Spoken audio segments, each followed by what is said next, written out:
একসময় এক ধনী ব্যক্তি ছিলেন যার একমাত্র ছেলে ছিল অত্যন্ত অলস।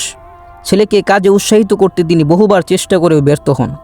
অবশেষে একদিন তিনি ছেলেকে ডেকে বললেন, যদি আজ সন্ধ্যার আগে নিজের পরিশ্রমে টাকা উপার্জন করে আনতে পারো তাহলে আমার সমস্ত সম্পত্তি তোমাকে করে দেব। ছেলে প্রথমে বিষয়টি গুরুত্ব না দিলেও মায়ের চাপাচাপিতে রাজি হলো, কিন্তু অলস প্রকৃতি হওয়ায় শহরে গিয়ে এক দোকানদারের কাছ থেকে টাকা ধার নিয়ে বাড়ি ফিরল।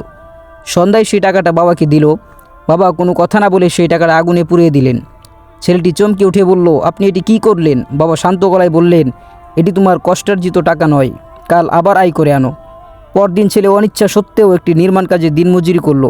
সারাদিন ঘাম জুড়ে কিছু টাকা উপার্জন করে বাড়ি ফিরল।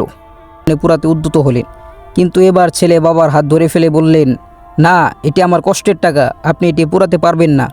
বাবা সন্তুষ্টভাবে হেসে বললেন, এটাই তো আমি দেখতে চেয়েছিলাম। কষ্টার্জিত জিনিসের প্রতি মানুষ সব সময় যত্নবান হয়। এই শিক্ষা তোমার সারা জীবনের পথ দেখাবে। শিক্ষা, জীবনে সফল হতে হলে কঠোর পরিশ্রম এবং নিজের প্রচেষ্টার কোনো বিকল্প নেই। কষ্টার্জিত জিনিসের মূল্য আলাদা।